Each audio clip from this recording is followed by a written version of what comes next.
si os parece. Antes de empezar ya a entrar en materia, recordar que el chat está desactivado. Si tenéis alguna pregunta, tenéis en la pestañita de arriba el PIR. ¿De acuerdo? Podéis formular las preguntas y en la medida posible a la finalización del webinar intentaremos ir dando respuesta a aquellas que nos pueda dar tiempo y que si es que hay alguna. Asimismo, también os recordamos, me insisten, que tras el webinar se os enviará la grabación de la misma, así como un cuestionario de satisfacción. Entonces, dicho lo cual, vamos a empezar ya en la exposición del webinar, que son implementaciones sobre todo de ERP, de sistemas de gestión unificados, que acaban en conflicto, centrándonos en los 10 errores más frecuentes que se acaban cometiendo, tanto desde el punto de vista del cliente como del implementador, y a veces veréis que hay errores comunes. Ello produce realmente situaciones caóticas y realmente con resultados perjudiciales y económicas para ambas partes realmente importantes. Y la experiencia profesional, tanto también de Antonio como la mía, sobre todo yo como miembro del departamento procesal, que al final es donde te acaba viniendo todo el conflicto, con lo cual te permite hacer un análisis retrospectivo de qué ha pasado, por qué ha fallado, qué debió ir bien o cómo tuvo que enfocarse. Eso nos da una perspectiva también privilegiada para entender el conflicto y para saber actuar en cada momento, ¿no? Y hemos creído que, dada la ingente conflictividad que nos está entrando, sería conveniente hacer una breve exposición de situación de cada uno, señalizando los errores, saber cómo anticiparlos en la medida de lo posible, cómo tenemos que reaccionar. Esto es importante para evitar precisamente que con posterioridad puedan resultar ineficaces determinados principios o defensa que nos convienen, y preservar sobre todo la posición jurídica. Insisto, posición jurídica que puede ser, como clientes tenemos tanto implementadores o consultorías, como también el cliente final. ¿De acuerdo? Entonces, nos saltamos veréis que esto se ha estructurado de manera que vamos a ver el contexto para que se entienda. El contexto no simplemente, veréis que va a ser la causa que va a justificar el origen de todos los conflictos, y es importante entender adecuadamente el origen de todo. Y hemos distinguido los errores en cuatro grandes tipos. Errores comerciales, que son en la fase previa de contratación, cuando el cliente hace una propuesta, una oferta. Después hay el show, que es el documento, ¿no? que al final acaba rigiendo las relaciones contractuales. En esa fase ya hemos detectado numerosos errores de ambas partes y comunes. Después hemos localizado errores que pueden ser entendidos como durante la ejecución del proyecto. Veremos cuáles son los principales. Errores ya en una fase posterior, más de consumación del proyecto, que son errores de datos, de pruebas, de aceptación, este es fundamental, y de go live o puesta en producción, para dar tránsito después ya a los errores ya del proyecto en crisis. Es decir, cómo hay que reaccionar cuando vemos que esto ya no se soluciona, es posible encontrar una solución, cuando es necesario escalar el conflicto a la siguiente fase. ¿De acuerdo? Entonces veréis que la intervención de la asesoría jurídica en ningún caso, y del técnico en su caso, no debe ser en el punto 6 que aparece en este índice, el proyectos en crisis, sino que veréis que es necesario anticiparlo al punto desde el minuto 1. ¿De acuerdo? Finalizando, podemos, si nos da tiempo, intentaremos hacer referencia a errores en sede procesal, aunque es una cuestión a lo mejor más puramente técnica. Voy a hacer a lo mejor una breve exposición desde el punto de vista más divulgativo para que se entienda, y sobre todo coordinándolo con los errores del principio, para que veáis que no son compartimientos estancos ni módulos separados, sino que todo tiene una consecuencia, todo es interdependiente, y al final todo puede caer a lo mejor por el punto 1, ¿no? Y al final las conclusiones y claves prácticas para dar paso a las preguntas, ¿no? Ya hemos explicado el contexto del webinar. A ver, hay una tendencia, a pesar de que hay sectores de producción muchos más analógicos que otros, sí que es cierto que hay una tendencia motivada de la digitalización a la necesidad de dar un paso mucho más adelante, y a la necesidad de tener sistemas unificados de gestión, ¿vale? Que comprendan o constituyan o comprendan las unidades de negocio de cada empresa. Ello hace indispensable establecer sistemas, muchos de los cuales no son sistemas estándar, ¿vale? Es decir, será necesario o parametrizaciones o desarrollos específicos, que es la customización, Yo veo aquí ya en los asistentes que hay muchos implementadores, pero bueno, por si hay alguien que no tiene conocimientos, iremos explicándole a medida posible diferentes conceptos, ¿no? Para distinguir lo que es el sistema estándar, la parametrización, el desarrollo específico, para que se vaya entendiendo, a medida que vayamos avanzando. Entonces, esto hemos visto que ha sido un caldo de cultivo para que ha originado una alta conflictividad que requiere en todo caso la profesionalización de la relación contractual. Veréis que es una de las conclusiones que se extraen y que provoca realmente situaciones de vulnerabilidad. Y vulnerabilidad porque hay que partir de la base que normalmente la empresa o el cliente que quiere dotarse de un sistema de gestión unificado, que tiene muchas áreas de negocio, la inversión que va a hacer va a ser importante. Pero el implementador muchas veces no va a ser una gran empresa solo. Entonces, el hecho de que vaya bien o mal el servicio, el proyecto, la implementación puede arrojar situaciones caóticas en el cliente. Por ejemplo, en migración de datos no casan los datos, hay sistemas de ineficacia operativa.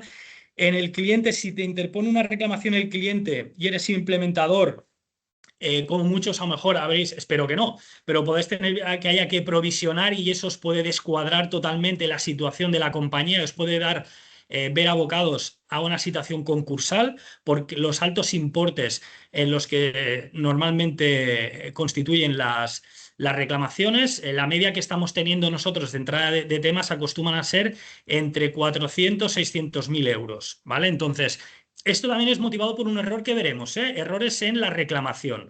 Entonces, el objetivo al final del webinar es que tanto los asistentes que sean implementadores como asistentes que seáis clientes o incluso asesores técnicos, es necesario que en ningún caso nadie quede atrapado en un proyecto que sea ambiguo, que quede inacabado, que es muchas de las veces es lo que pasa, o de difícil reclamación, que a veces se yuxtaponen todo, es ambiguo, inacabado y me impide reclamar porque no actué debidamente en el momento que tenía que actuar debidamente. Y precisamente ese error en el planteamiento motiva precisamente que después se dificulte el ejercicio de acciones. Y ahí tenemos un gap, ¿no? Bastante importante. Antes de dar paso, si quiere Antonio puntualizar alguna cosa, antes de entrar ya en los errores, sí que creo que es fundamental entender que todo al final se fundamenta en la simetría de expectativas. La simetría de expectativas que tienen las dos partes contratantes. Es decir, cuando se produce que hay una implementación fallida, no hay un fallo único. No es que este módulo no funciona, la parte de migración de estos datos no acaba de casar, no hay un único fallo. Es una acumulación de errores que parte de una premisa, como indicamos aquí, común. El cliente y el implementador esperan cosas distintas del mismo proyecto y eso se motiva por una falta de comunicación. Normalmente el diseño contractual, en la fase ya precontractual, el 99% es que tenemos proyectos, los shows son realmente muy optimistas. ¿Vale? Entonces no se especifican alcances de proyecto, consecuencias que pueden haber posteriormente derivados de desarrollos normales, no se acaba de delimitar bien. Entonces hay una tendencia a que el cliente perciba que aquella propuesta que va a aceptar, estemos hablando de un llaves en mano, es yo voy a tener aquí trabajando a todos mis empleados con un mismo sistema, con conciliación de datos perfecta, donde no habrá duplicidades. Cuando yo apriete un botón y salga un producto, haya una venta, automáticamente se me va a restar del stock. Esto me va a permitir automáticamente la venta cuando identifique que es un empresario, una persona física, aplicar un tipo de IVA, como si todo estuviera comprendido. Y ello no es tan fácil, no es tan fácil. Naturalmente, lo que espera el implementador también es colaboración absoluta del cliente, que se le van a dar los datos, los mejores datos posibles, y eso no siempre ocurre, que la persona que estará al frente del proyecto en el cliente va a estar permanentemente para explicarle, que a su vez las personas, el key user, por ejemplo, va a su vez a poder hablar con las diferentes responsables de las unidades de negocio que le van a reportar precisamente las necesidades o requerimientos que procede para que el implementador o programador pueda acometer la función. y ello no siempre pasa, ¿vale? Entonces nos encontramos en un punto muchas veces de colapso. Esta simetría se fundamenta en 4 grupos, ¿no? De diseño contractual que hemos avanzado anteriormente, gobierno del proyecto, no están las personas que deben estar y a veces las personas que están no tienen el conocimiento suficiente para entender ni la complejidad, y esto es desde las dos partes, tanto desde el implementador como del cliente. Hay errores en prueba, aceptaciones y documentación, ya lo veréis. Te emito factura, esto implica aceptación del proyecto y por tanto, bueno, del hito. Entonces, a partir de aquí ya no me puedes volver atrás a pedir responsabilidad por un hito que entiendo que ha quedado ya consumado, porque si no, no tendría sentido pasar al siguiente hito, ¿no? Ah, no, pero te hice una reserva, hicimos un acta y en el acta aparece, el acta está firmada. Bueno, no, pero ya poníamos una salvaguarda que decía que si en X días no se firma, se entiende aceptado. Ya, eso lo pone el show, lo ponen los anexos, lo ponen no, pero eso lo hablamos también en una conversación al margen del show. Ya empezamos a entender una multiplicidad de documentos no jerarquizados, de los que ahora veremos hablar, que no hacen sino dificultar precisamente el desarrollo normal de la relación comercial. Y después el último es la reacción ante la crisis, ¿vale? Entonces, antes de entrar en los errores y antes de dar pie también un momento a Antonio, es la respuesta de cada parte de implementadores a reducir en todo caso la exposición al riesgo. Esto se os tiene que grabar a fuego en la cabeza. El implementador es fundamental que reduzca la exposición al riesgo. Y esto no es cuando salta ya el primer conflicto, es desde inicio.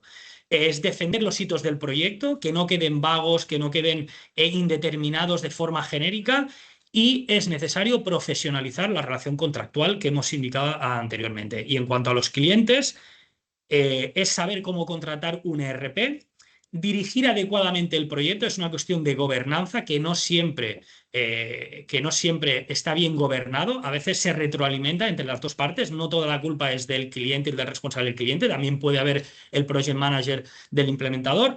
Y validar el sistema antes de aceptarlo. Este es un clásico. Se van pasando hitos. Nadie hace validaciones completas según los requerimientos iniciales y el alcance del servicio que debe constar como anexo en el show, y esto produce que se vayan haciendo huidas hacia adelante y se vayan reabriendo heridas que no se cierran y se van a ir reabriendo.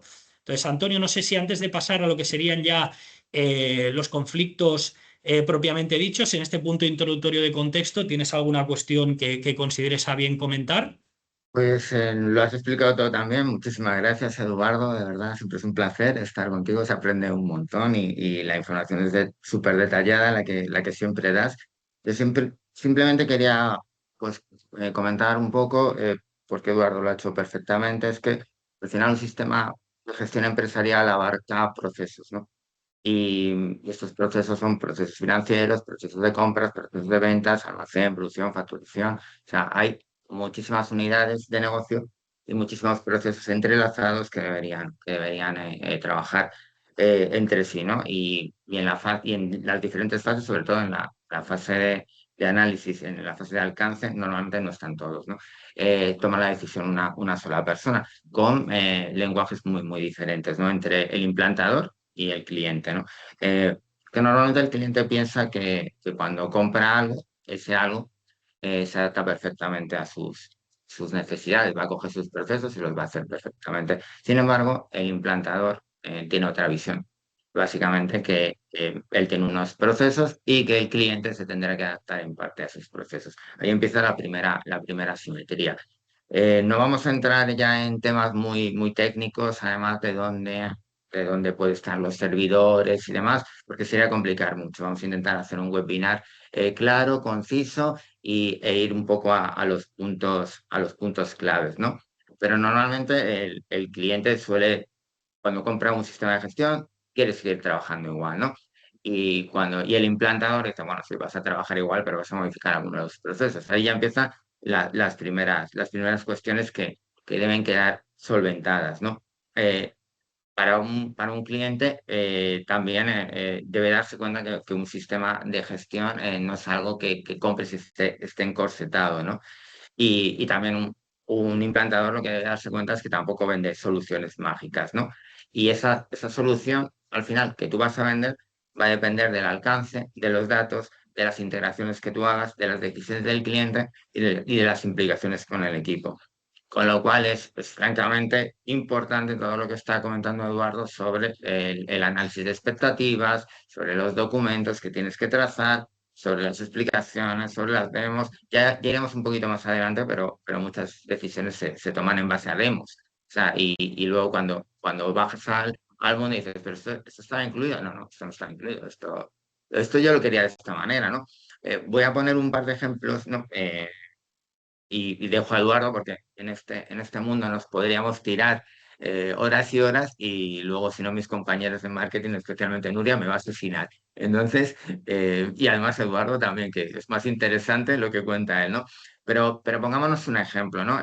Empezamos con un sistema de gestión empresarial y tienen de una empresa industrial, ¿no? Y tienen un área de producción, lógico, ¿no? Entonces, bueno, alguien ha vendido esto y alguien ha comprado esto, ¿no? Y entonces, pues como especificaciones se ha dicho, necesitamos gestionar la producción.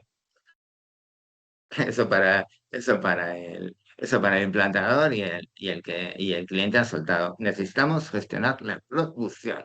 Y con esto nos vamos a casita, ¿no? Y todos felices se venden un proyecto, ¿no? Pero entonces le llega al director de fábrica y dice, vale, pues yo en esto de necesito gestionar la producción, necesito. Y me he apuntado aquí para no perderme. Asignar turnos, controlar capacidades, seguir órdenes de fabricación, medir tiempos, gestionar incidencias de planta, controlar mermas y tener trazabilidad completa, etc., etc., que no os quiero dormir, ¿no? Y entonces, pues el implantador dice, genial, pero esto no está incluido. Pues nada, empezamos con el trabajo ya de Eduardo, ¿no? Ya empezar a documentar qué cuestiones estaban incluidas y qué cuestiones no estaban incluidas. Siguiente punto, y me voy un poquito también porque ahora está muy, muy de moda, luego Eduardo si quiere él o tenemos tiempo, vamos a hacer un esbozo, pues imaginaos también toda la parte de propiedad intelectual. Yo como implantador puedo utilizar componentes míos propios y para agilizar, por ejemplo, una implantación míos, pero el cliente que ha pagado la implantación puede considerar que todo lo que se hace en esa implantación es suyo. Entonces, volvemos a tener otro posible conflicto, ¿no? Entonces, lo que comentaba muy bien Eduardo es eh, que tenemos que tener claro por parte del cliente y por parte del implantador antes de empezar algo, ¿no? Sobre todo una implantación de un sistema tan complejo como es este. Ya no solo porque el sistema puede ser muy bueno técnicamente, muy avanzado y lo que queráis, pero a lo mejor es que la empresa no está preparada o sinceramente no ha puesto a las personas adecuadas o incluso el propio implantador ha ido aceptando diferentes modificaciones, se ha pillado el tiempo y ha dejado de hacer cosas, no ha documentado, ¿no? Entonces el cliente siempre tendría que tener claro qué procesos críticos quiere cubrir, que de todos esos procesos críticos, cuáles están incluidos en el estándar y qué parte exige adaptación, integración o cambio interno. Eso es fundamental porque esto, si no se lo pregunta, luego se va a llevar sorpresas, va a decir, esto está incluido, cuando no está incluido. Por parte por parte del implantador, también tiene que tener claro cuando le explica al cliente y se lo debe explicar, no dejar ambigüedades, que lo ha hecho perfectamente Eduardo. Ambigüedad es la palabra de la que tenemos que huir. Hay que ser claro, conciso y yo siempre le dije esto desde que empecé a trabajar hace unos pocos años en este mundo y de los sistemas que al final eso es un proceso industrial, no tenemos que convertirlo en un proceso o seguir haciendo temas artesanales, no, todo tiene que estar muy documentado, el código tiene que estar en sistemas donde tenga trazabilidad, si he hecho para trazar algo tengo que saber por qué, si hago un cambio que me pide el cliente, tengo que saber qué coste, qué me implica, qué variables ataca, etc., ¿no? Entonces, para el implantador, él tiene que hacerse, yo creo que tres preguntas clave y contestárselas al cliente. ¿Qué está incluido? ¿Qué no está incluido? ¿Y qué supuestos se han usado para estimar el plazo y el precio? Y esas son, para mí, tres cuestiones clave que normalmente el implantador hay veces que nos saltamos. Y Eduardo, te dejo que sigo aquí contando historias y Pasamos, si te me parece, como tu Antonio, tiempo. a los errores más comunes. Ya he avanzado anteriormente que el conflicto o la crisis del proyecto no va a venir determinado solo por una cuestión concreta, sino como se forma por una serie de capas, a veces Mm, alcances propuestas demasiado optimistas, mm, faltas de aprobación específicas. Entonces, de los primeros, ya hemos dicho que lo hemos agrupado en errores que se cometen en la fase precontractual comercial, en fase de ejecución, en datos y aceptación, en crisis y ya después en sede procesal. ¿De acuerdo? Entonces, el primer error es el SOW. El SOW es el Statement of Work, es básicamente el contrato donde se fija el alcance del proyecto. ¿Vale? El problema es, y esto nos encontramos no me gusta decir el 100%, pero el 99,9%. Los SOWs que se están intercambiando las partes, parten siempre de la premisa que son documentos comerciales. Y ese es un gran error, porque es un documento eminentemente jurídico. Eminentemente jurídico. ¿Por qué? Porque el SOW también no nace porque sí, sino que antes del show normalmente el cliente ha emitido el RFP, ¿vale? Que no es más que una oferta, a través con la necesidad de captar futuribles proveedores. Entonces, empiezas a tener diferentes documentos, puede ser que requerimientos del RFP previo, la propuesta, la oferta previa del cliente no se comprenden en el show vaya mucho más allá, incluso que en sede de ejecución del proyecto se estén haciendo desarrollos que no estén en el alcance inicial, porque puede haber modificaciones de alcance. De hecho, es lo que normal, casi siempre acostumbra a pasar.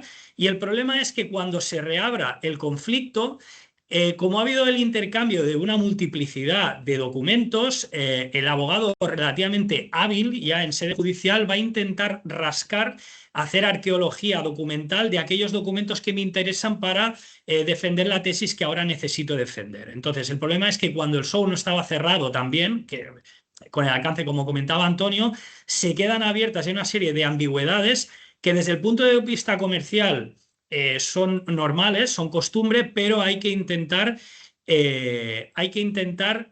asumir, en todo caso, que el show va a ser un documento es eminentemente jurídico y con una fuerza probatoria muy, muy grande. Y esto es lo que al final los jueces valoran. Veremos en sede procesal, si nos da tiempo, la importancia que le da al distinto sistema probatorio que existe en el derecho español. El primero es el documental. La pericial será un 90%. Es importante, para determinar qué pasó, cómo pasó y a lo mejor por qué. Pero el SOW es un documento en que es relativamente fundamental. Eh, en los errores comerciales hay de implementador y de cliente, ¿no? El primero del implementador es precisamente en esta fase comercial no distinguir lo que es el estándar de lo que es parametrización, de lo que es desarrollo y a veces integración y migración, ¿vale? Para que haya gente aquí que no lo entienda, que no es implementador, el estándar no es más que el sistema en sí que te viene de serie. Por ejemplo, Microsoft Dynamics tiene un sistema en el que tú puedes hacer ya uso, porque parte de una configuración suficientemente genérica o amplia que te permite ya utilizarlo, pero evidentemente con un alcance limitado, ¿no?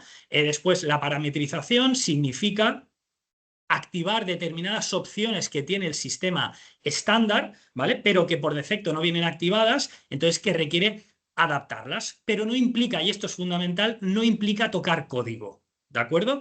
De ese pasamos ya al desarrollo. El desarrollo ya implica tocar código, implica, oye, ¿qué necesidades tiene el cliente? ¿Para qué lo quiere? Hombre, pues a partir del sistema que tenemos, más parametrizaciones, tenemos desarrollos. Después va a venir la integraciones. Tengo una serie de módulos nuevos, pero es que tengo también otro sistema en el despacho, por ejemplo, o en la empresa, donde sea el tipo de actividad comercial que se lleve a cabo, que es necesario que se articulen y se coordinen. ¿Cómo hacemos esa integración? ¿Vale? Y finalmente la migración. Surgen problemas porque hay que hacer un traspaso de datos de sitio A sitio B. Entre tanto, esto podría dar para 3 webinars más con Antonio seguro, que es esta migración puede llegar a pasar por la nube, qué pasa con esos datos que tienen carácter personal y cómo quedan protegidos, alguien tiene autorización para migrar esos datos, quién está tocando esos datos, para qué finalidad. Entonces el problema que viene es que el SOW y los anexos que deben incluir no se detallan de manera clara qué es el estándar, el desarrollo, la parametrización, fundamentalmente esto. Entonces el cliente vive permanentemente en un estado también ambiguo en el que no sabe muy bien a qué atenderse y eso que genera que cada vez se vaya frustrando más la expectativa. Es la expectativa que tenía, empiezan a salir las primeras piedras del camino, ¿no? Como remedio o el tratamiento que tiene es la necesidad de reservar y poner de manera clara qué requiere análisis funcional posterior. Esto es fundamental, que quede claro. Distinguir lo que hemos dicho, las funciones estándar, de lo que se puede desarrollar. Es decir, no es lo que se va a desarrollar, es lo que se puede desarrollar. Hay que tener en cuenta que para poder desarrollar determinadas funcionalidades va a ser fundamental la respuesta a los requerimientos también que tengamos del cliente. Si el cliente, el implementador, es absolutamente imposible que conozca la idiosincrasia de todos los sectores de producción, de todo tipo de actividad empresarial y que pueda tener lo que necesita una red de universidades, puede no ser lo más conveniente para un despacho profesional de que tenga de diferentes actividades profesionales. Incluso el departamento legal o el área legal puede no ser lo mismo lo que necesita auditoría muchas veces. Entonces, eso va a requerir precisamente la colaboración permanente del cliente y saber en cada momento qué se va a requerir. Por eso es fundamental que desde el inicio el documento no se cierre hasta que no se tenga claro el ámbito global de cuál es el objeto y el desarrollo normal y se especifique qué es lo que puede ser objeto de desarrollo, que eso al final dependerá de ambas partes, especialmente de lo que quiera el cliente, ¿no? Después también la necesidad de condicionar plazos y precio a calidad de los datos. Esto es también importante, que quede claro el sistema de aprobación o integraciones de terceros, porque encontraremos que el cliente ya tiene sistemas titularidad de terceros que requerirá hacer una serie de integraciones, conciliación de sistemas, esto es importante y debe quedar detallado porque si no es muy desagradable tener en cuenta, hombre, me lo tenías que haber integrado esto ya, pero es que tienes el otro sistema y por culpa del otro sistema, pero esto yo no me lo dijiste, no, pero hombre, deberías saberlo ya porque te dedicas a esto ya, pero yo no tengo por qué saber los 3 millones de software que tienes. Entonces es importante que esto se vaya detallando, ¿no? Y evitar garantías absolutas permanentemente y cuestiones que dependan del cliente. Por su parte, en cuanto a errores del cliente, es lo que ha aludido ya Antonio, que es compartir por demo y precio y no por alcance verificable, ¿no? Entonces, la RFP hemos dicho que era la oferta inicial que es previa al show, que es al documento contractual principal, debe separar requisitos obligatorios, deseables y condicionados. Esto es fundamental. El cliente debe tener claro, y esto normalmente no lo tiene, qué es lo que sí o sí necesito hacer, qué es lo que puedo hacer y cuál es el a más que puedo estar en previsión de poder hacer, teniendo en cuenta el coste, cómo se involucran trabajadores de la empresa necesarios que van a tener que intervenir en el proyecto, etcétera, etcétera, ¿no? Integrar o reducir expresamente la respuesta del proveedor en el contrato y cada integración crítica debe tener un dueño, un alcance y datos de entrada y salida y prueba específica. Esto nos ahorraría a los abogados el 80% de los graves problemas y por ende al juez. El juez va a saber igual o menos que el abogado que dirige la reclamación. Es importante, contra más claridad haya en el proceso previo, mejor posición se acaba llegando cuando es necesario escalar el conflicto, ¿no? Y finalmente, prever qué ocurre si el análisis revela más complejidad de la estimada. Esto es importante, ¿no?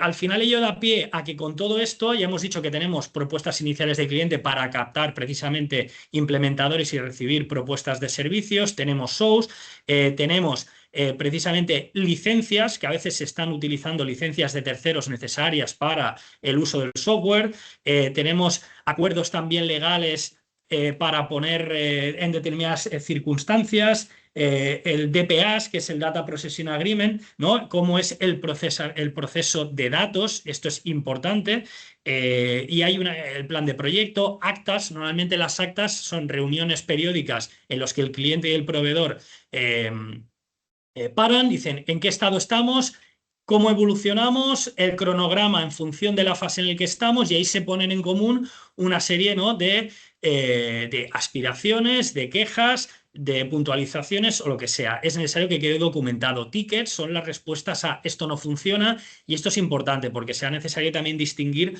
lo que es un problema correctivo ¿no? De lo que es un problema puramente evolutivo, ¿vale? Esto ya a lo mejor lo haremos. Y los change requests, que al final no son más que las peticiones de alcance, ¿no? Las peticiones de modificación también en cuanto al alcance, ¿no? Que lo que habías previsto inicialmente, cómo debería desarrollarse, tú ves que en el desarrollo de la implementación del proyecto ves, ostras, sería importante, ya que estamos, abrir esta nueva funcionalidad. Es importante, claro, el implementador se puede haber quedado atrapado si tenemos el conocido llave en mano, puede hacerse fuerte el cliente, y el cliente puede verse que a lo mejor la expectativa que tenía de tenerlo todo amarrado y que fuera el mejor de los sistemas posibles, con el cual podría unificar todos los sistemas de gestión, ahorrar costes, hacer procesos automatizados, resulta que es necesaria una nueva funcionalidad y eso requiere invertir un nuevo coste o disponer o facilitar más recursos personales, que no siempre es fácil, ¿no?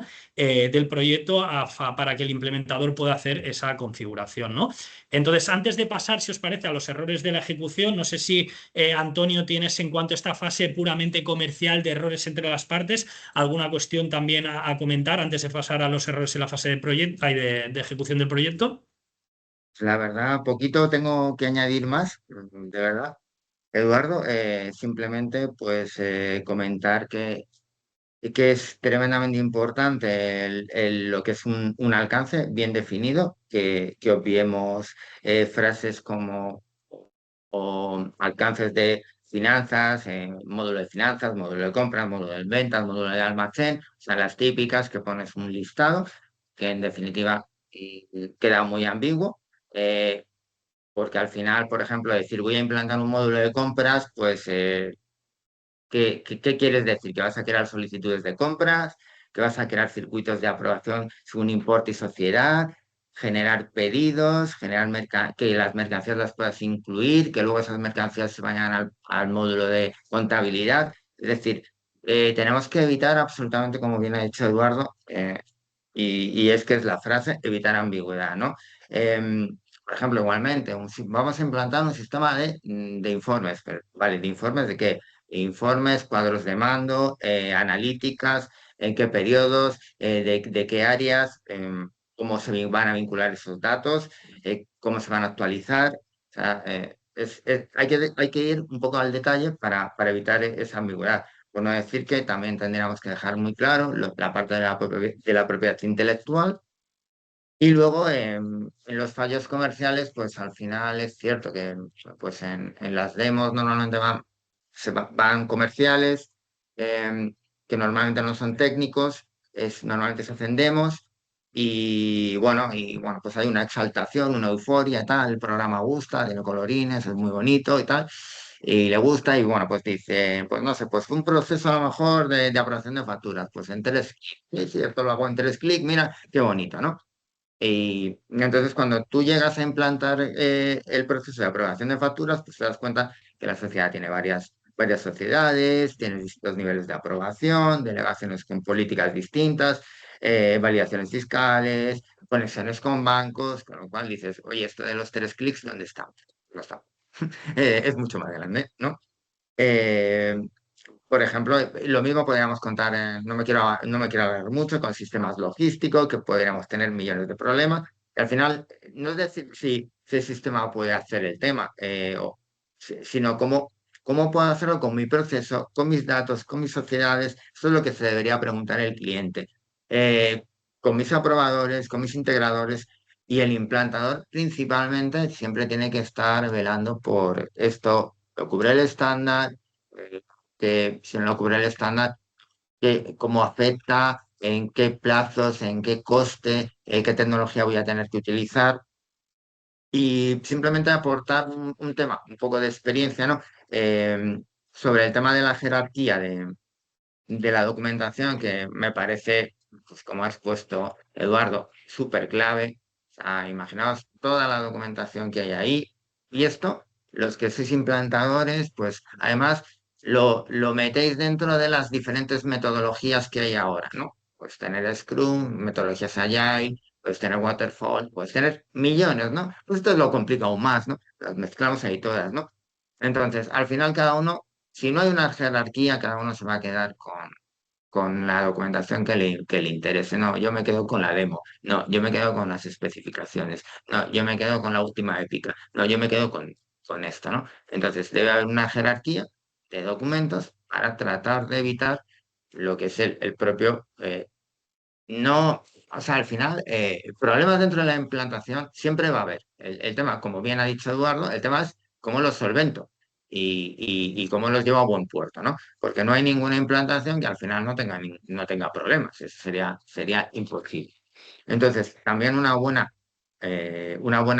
gestión de lo que es la jerarquía de la documentación es fundamental para no estar hablando cada uno de una cosa. Vale. Paso ahora ya, sí, Antonio, a los errores durante la ejecución. Voy a ir avanzando también un poco más rápido para que no quede pendiente ninguna cuestión.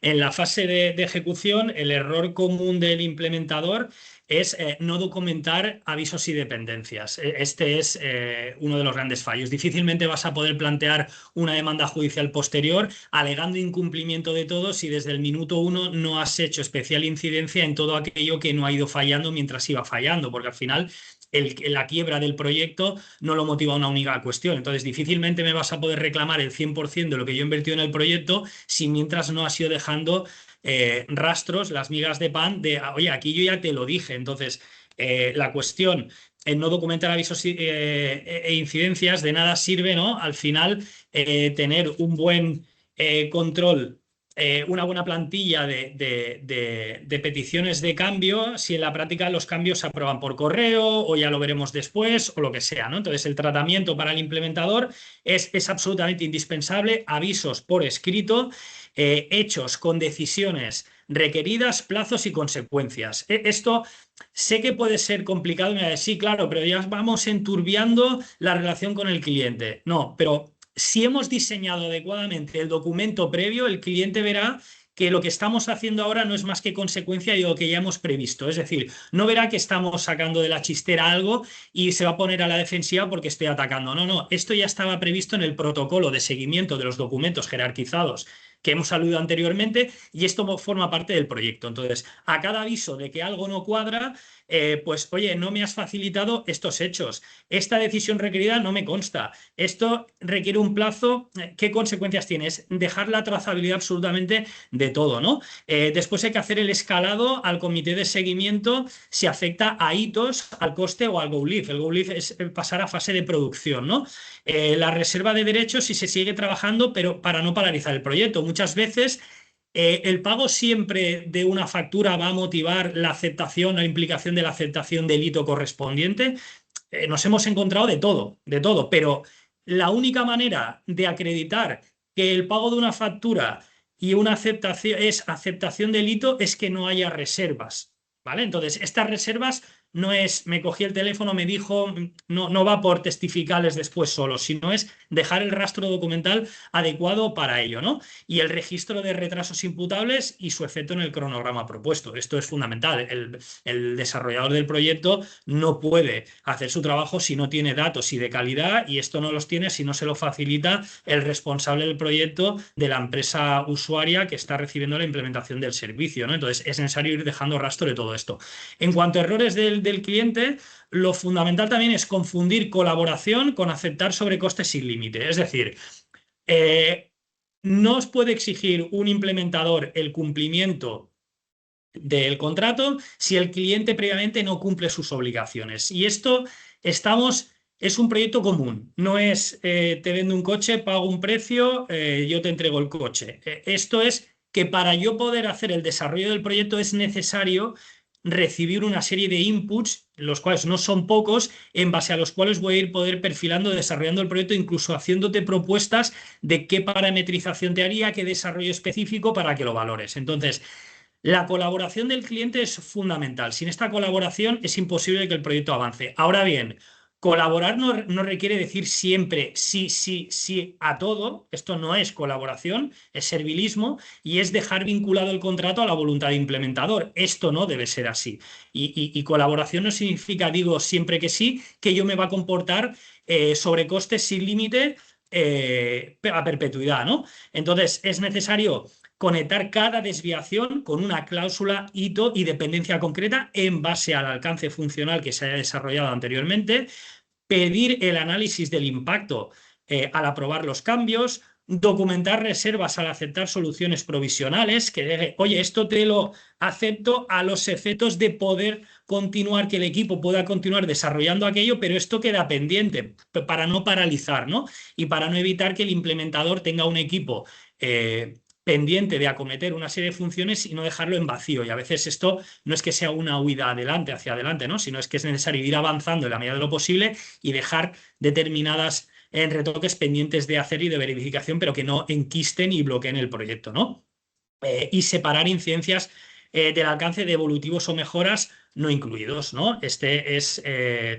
Es una parte importante, así como lo que ya lo hemos dicho, es de nada sirve tener un documento específico, ¿no? de requerimientos, de cambio de propuestas, etcétera, etcétera, si en la práctica todo se acaba aprobando, hacemos un Teams y lo solucionamos, hay una urgencia, ya lo veremos luego, esto acaba destrozando el documento, porque puedes tener una perfecta jerarquía, pero si en la ejecución tú no te obedeces a aquello que has previsto, que no requiere que sea especialmente complejo, sino que sea claro, ¿vale? Porque a veces hacer un contrato exageradamente complejo abocará a la imposibilidad de llevarlo a cabo de una manera adecuada y abocará al conflicto. Entonces siempre la virtud está en ponerlo todo en el punto medio, ¿no? Entonces es necesario que quede. Pero claro, si tenemos un documento riguroso, una jerarquía normativa y tenemos todo bien trazado, que después se acaben apoyando cuestiones por Teams sin documentar y tal, pues se deja una inseguridad importante y lo deja en aras a una dispersión que después no sabes quién dijo qué, cómo lo dijo o para qué era, ¿no? Entonces, ello después nos obliga, por ejemplo, a los abogados a rescatar vídeos de sesiones, aportarlos al juzgado, ello no hace más, hay reacciones airadas al momento que no son las que tendría si quedara plasmada en el documento y eso hace dificultar al final la prueba y la protección de la posición jurídica del cliente, ¿no? Entonces yo aquí ya pasaría de la fase de ejecución a la de datos, pruebas, aceptación y go live. No sé si aquí, Antonio, tú tienes alguna cuestión a complementar, digo, porque ya estamos faltan Estamos 15 muy al minutos. límite, Sí, estamos muy al límite, te dejo que sigas, tengo millones, pero haremos más webinar, pero vale. estamos muy al límite. Vale, Te pues dejo que vamos, voy, avances. voy a ir avanzando porque ahora vamos un poco más rápido. El primero, el problema de datos es subestimar la migración y la calidad del dato. Ya hemos dicho anteriormente que el implementador puede ejecutar una migración, pero el cliente conoce el significado real y la importancia de los datos. Entonces, si esto no se reporta al implementador, puede producir un auténtico caos, ¿vale? Es necesario y el contrato debe asignar responsabilidades de depuración, validación de los datos, simplemente para consumar el progreso del proyecto, ¿no? Reglas de conversión, reconciliación de datos. Si no, el conflicto va a quedar abierto. Entonces, el error que normalmente viene, y este es común, es no se define quién depura ni valida los datos. Uno aparece en Project Manager, después viene uno de los trabajadores, porque es el que sabe aquello, y todo queda sin que haya un responsable. Es fundamental establecer claramente. ¿Y el tratamiento cuál es? Una cláusula de responsabilidades, calendarios de depuración y criterios de aceptación de la migración. Es que parece muy complicado, pero es sumamente sencillo. En cuanto al error, la priorización de la fecha sobre el control, el tratamiento son reservas, planes de contingencia, rollback. El rollback es cuando haces un desarrollo, hay un cierto conflicto o no te acaba de funcionar y restauras la versión anterior que tenías, ¿no? Para poder seguir y ver dónde está el fallo, cómo podemos seguir más adecuadamente, es restaurar la versión anterior y sobre todo delimitar los riesgos asumidos, ¿no? Después está el probar, son pruebas de UAT que son el testeo. Es necesario testear la funcionalidad porque todo esto, insisto, forma parte de un proceso que va a acabar en el Go Live en producción y es necesario el testeo, ¿no? Antes, si podíamos haber aceptado a través de demos, ¿no? Que comentaba Antonio, a través de propuestas, es necesario hacer un auténtico testeo de todas las funcionalidades que tenemos, ¿no? ¿Por qué? Porque es el punto de convergencia entre la realidad técnica de dónde estamos en aquello que ha hecho el implementador realmente en relación al cumplimiento contractual, es decir, aquello que ha sido definido como objeto o alcance funcional en el documento anterior, ¿no? Sin casos de prueba, resultados esperados, criterios de severidad y procedimiento de cierre, el litigio al final, como decimos nosotros, va a ser cuestión de percepciones. Mi cliente pensaba yo creía, al decir aquello, podíamos hay que intentar objetivizar, en todo caso, un proceso que es este técnico. Básicamente, ¿por qué? Porque al final la prueba en el proceso van a haber periciales, tanto económicas, pero fundamentalmente informáticas. Y al final ahí el juez va a ver un anclaje a la pericial. Y la pericial te va a hablar de desarrollos y evolutivos concretos, de objetos, de trazabilidad, de prueba digital, de conservación de la prueba, de manipulación, y todo ello tiene por objeto datos, datos, datos. Entonces, el dato es lo contrario a la percepción. La percepción es algo valorable y nosotros en el juzgado no podemos entrar con percepciones. Necesitamos entrar con documentos o antes del proceso judicial, si hay que ofrecer una adecuada reclamación extrajudicial, esto va a fortalecer muchísimo la posición jurídica de las partes, porque tú vas a aportar una serie de documentos que te dije, mira, el alcance era X, ¿vale? Entonces, la validación no está, se hizo reservas. El UAT, el testeo te muestra que esto no funciona y colisiona con esto o con lo otro. Lo documentas en un acta y se firma por las partes. Y si no se firma, se deja, es porque la otra parte no quiere firmarlo. No os preocupéis que ya queda trazabilidad suficiente y una apariencia de rigor que esto al juzgado gusta y mucho y al final va a ser simplemente fundamental para resolver, ¿no? Entonces, esto hemos dicho es la necesidad de conservar evidencias de captura de logs, es decir, de registros, tickets, versiones, actas y resultados esperados, ¿no? Después, otro ya de los errores cuando pasamos al Go Live, que es al entorno de producción, es entrar en producción sin proteger la posición, ¿no?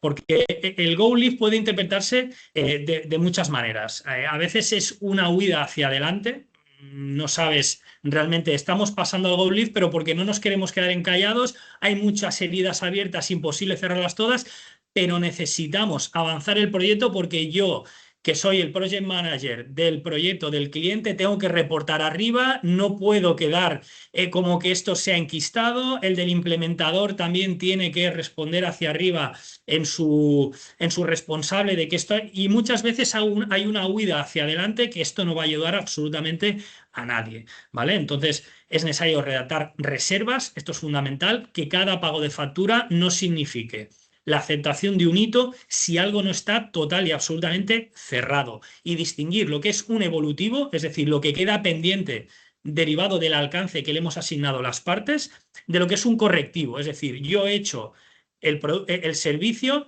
pero hay un determinado fallo. Eso al final es una cuestión de garantía. Es como si me compro unos pantalones y hay un hilo que cuelga. No puedes decir, no me has entregado el pantalón. No, no, vamos a reparar ese hilo que es una tontería. Entonces, muchos abogados confunden esto, entran en la interposición de una demanda diciendo, te reclamo 300.000 euros porque esto no me sirve absolutamente de nada y confunde cuestiones pendientes de evolutivos pendientes, de cuestiones puramente correctivas que forman parte del periodo de garantía. Cuando tú compras algo, compras un coche, tienes una garantía de X años, eso no te permite entregar el coche y percibir otro a cambio, solo cuando los vicios sean tan esenciales que me has entregado una cosa que realmente no era, ¿no? Pues aquí es lo mismo, lo que pasa es que hay una tendencia a confundir lo que es un evolutivo, es lo pendiente de desarrollo, con lo que es un correctivo. Esto no funciona, pero no porque no te lo haya hecho, sino porque ha habido una incidencia que requiere simplemente acotarla, ¿no? Y es la necesidad simplemente de poner estas reservas, ¿no? Entonces, antes de pasar a errores del proyecto en crisis y cuándo es necesario escalar, como que veo que nos quedan 9 minutos, no sé si también, Antonio, antes de entrar en ya el proyecto en crisis, quieres comentar algo en el tema de los datos, la fase de Go Live, alguna cosa Pues, concreta. pues básicamente a lo mejor poco tengo que añadir. Sí, básicamente la fase de la migración de datos es absolutamente importantísima. Es tal vez la que menos importancia se le da en este tipo de proyectos y que más problemas luego da. Muchos, muchos sistemas de gestión que son sustituidos por unos nuevos que vamos a implantar ya funcionan mal por datos viciados, por datos no normalizados, por datos que no tienen sentido, por datos anómalos, por falta de datos. Y y el cliente considera que cuando meta un nuevo sistema informático, eso se va a solucionar, ¿no? Pues el dato sigue estando mal, ¿no? Y posiblemente hasta necesite analizar más estos datos porque a lo mejor en determinadas tablas necesito tener, pues, pues una normalización diferente de estos datos o necesito otras claves primarias o secundarias que antes no tenía, ¿no? Por lo tanto, esto es fundamental lo que ha dicho Eduardo. Estos datos tienen que estar totalmente analizados, se tiene que saber quién los va a analizar, en qué plazos, cómo se van a cargar. Y es fundamental porque prácticamente después de esto no voy a entrar en datos de prueba, ni en cuestiones de estas, ni en despliegues, porque nos darían aquí las mil, ¿no? pero, pero estos datos sí que tienen que haber sido testados, probados y una vez que están subidos, antes de pasar a producción, pues deberían también haber sido probados. El paso a producción es un paso también muy crítico que normalmente encima suele venir con unas fechas ya marcadas, muchas veces por el inicio de un periodo fiscal, otras veces, pues no sé, por cuestiones caprichosas, pero que son importantes para el cliente, ¿no? Pero como nos han ido, a lo mejor, imponiendo determinados cambios que hemos ido aceptando, pues hemos ido dejando de hacer cosas y llegado el momento, no hemos hecho unas pruebas suficientes, no hemos visto la calidad del dato, no hemos visto calidad del software y llegamos a la puesta en producción y tenemos un gran problema. Es un poco el aporte que quería dar. Cuidado con la fase de migración de datos, que datos malos en un sistema bueno va a hacer que no funcione el sistema. Sí, pues ahora mira, entramos ya en la fase final, que es errores del proyecto en crisis. Aquí es ya cuando la situación se deriva, bueno, se convierte en insostenible y es también uno de los fallos. Si habían fallos, aquí ya el problema se multiplica, porque hay un desgaste ya personal normalmente entre las dos partes, porque aquí ya ha habido muchos meses de negociación, de puesta en común, de qué me hiciste bien, qué no me hiciste, que esto te lo dije, esto no. Entonces hay una tendencia a, cuando salta ya una chispa, a responder con correos duros, puramente emocionales, y esto al final puede ser que nos que produzca desprotección precisamente en el ejercicio de acciones posteriores, ¿no? Suspender pagos, ojo con este que es fundamental. En el derecho español, tú tienes el derecho a no pagar si él previamente, la otra parte, no ha cumplido sus obligaciones. El problema es que la otra parte te dirá, lo mismo, es que tú no me has hecho esta funcionalidad que formaba parte del alcance. Entonces, como ellos aleguen un cierto incumplimiento, aquí puede retroalimentarse. Y entonces aquí sí que tenemos un problema de excepción de contrato no cumplido, que se dice yo no cumplo porque tú no cumples, no, quien ha incumplido primero eres tú, por eso yo no cumplo. Entonces, cuidado, ¿vale? Con cortar pagos por parte del cliente al implementador, sobre todo si tú no puedes acreditar y establecer una trazabilidad de que tú has colaborado permanentemente en todos aquellos requerimientos que has recibido del implementador en fecha y en plazo concreto, ¿no? Entonces, aquí hay que respirar profundamente y el cliente normalmente lo que ocurre es que reclama mal, tarde y con una narrativa totalmente desordenada. Y esto es por lo que hemos dicho anteriormente, ¿no? Se construyen, esto es necesario para como tratamiento construir un timeline de hitos, entregas, retrasos, cambios y aceptaciones, es decir, trazabilidad de cada error o de cada fallo en cada momento, ¿no? Separar defectos críticos de incidencias menores o evolutivos. Esto viene muy bien, es 1, 2 y 3. Establecer por prioridad, esto tiene una importancia 3, esto 1, esto 2. Así vamos, es muy visual y permite también ver la importancia que a cada parte le ha dado en cada momento en el progreso del proyecto, ¿no? Identificar también el remedio. La subsanación, es posible una reducción de precio, una resolución, una indemnización, es una fase de negociación, ¿no? Sobre todo, esta sí que es vital, preservar evidencias antes de sustituir de proveedor o modificar entornos. Normalmente el implementador tendrá licencias a su nombre, donde será necesario que acabará cortando si se liquida el proyecto, el otro no podrá tener acceso. Es importante que las partes se reserven un backup y tengan aquí una copia para que quede trazabilidad absolutamente todo lo que se ha volcado al sistema para poder, en su caso que surja contienda judicial, poder hacer una pericial adecuada y no manipulada, ¿no? Y documentar la mitigación del daño y la razonabilidad de las decisiones. En cuanto al implementador, es necesario ir más allá del cliente no colaboró. O sea, esa puede ser una razón muy poderosa, pero es necesario que quede suficientemente justificada. No vale el genérico no colaboró. No colaboró cuándo, cómo, dónde, por qué. Explícamelo. Que, no, mira, en este acta, en este hito, aquí le pedí esto, ¿no? Es necesario hacer una trazabilidad absolutamente de todo, ¿no? Como consecuencia de ello, mi recomendación también sería el Cure Plan. O sea, es necesario tener un plan de cura. Un plan de cura formará parte como anexo del show, ¿no? Te dice remedios en caso de que no se cumpla el alcance o se llegue a situaciones de incumplimiento, dar una posibilidad de remediar ese incumplimiento. De tal manera que las partes, cuando ya explota el conflicto, ya han previsto cómo se va a desarrollar ese conflicto, lo que también permite no reaccionar de forma irada necesariamente, sino precisamente basando en aquello que hemos pactado. Establecimos un cure plan precisamente en previsión a esto, ¿no? Entonces, un cure plan bien diseñado puede evitar un litigio o mejorar muchísimo la posición procesal de las partes, ¿no? Evita discutir indefinidamente sobre qué está aprobado pendiente o defectuoso y permite distinguir incumplimiento esencial de incidencias menores, tal como hemos visto anteriormente, ¿no? Entonces, ahora ya yo pasaría, no sé, Antonio, ¿quieres decir algo para con esto acabar, que es errores puramente No, pinceladas?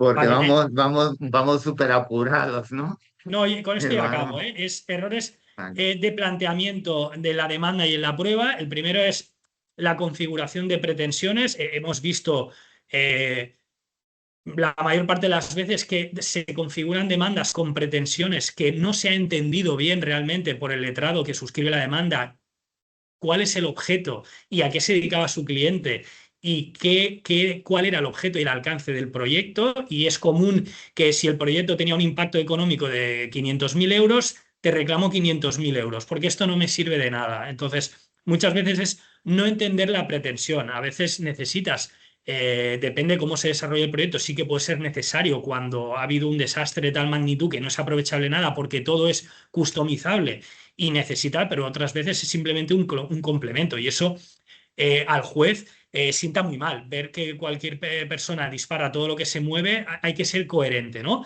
La custodia de la prueba digital es lo que he dicho, sea fundamental porque va a ser esencial aportar una pericia a la parte económica informática, que es el siguiente punto. La informática va a ser qué es lo que se ha desarrollado, qué aprovechabilidad tiene aquello que ha sido desarrollado, porque ello va a dar pie al perito económico a determinar el importe no son 500.000, sino como mucho pueden ser 50.000, que es el importe de los módulos que faltan por desarrollar, ¿no? Entonces, aquello sirve, pero solo falta esto, ¿no? Y es la cuantificación del daño, ¿no? Al final siempre perito informático y económico van a ir de la mano y van a ser fundamentales, ¿no? Y al final, como cierre, las claves para lo que quedar atrapados, teniendo en cuenta todo lo que hemos visto, es contratar bien, tal como hemos dicho, la fase comercial, aceptar con criterio, con todas las salvedades que sean necesarias, documentar en tiempo real todas las incidencias, avisos, dependencias, requerimientos y hacer una adecuada gestión de la crisis, ¿vale? Entonces, a partir de ahí, para decidir escalar, cuándo escalar. Entonces, yo creo que todo el mundo debe tener en cuenta que es necesario un equipo interdisciplinar en el que intervengan técnicos,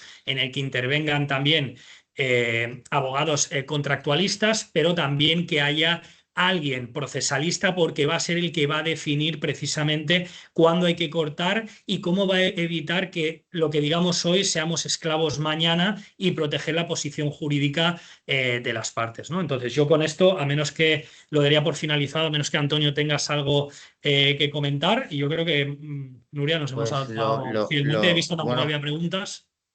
darte las gracias por la exposición, Eduardo, que ha estado genial como siempre.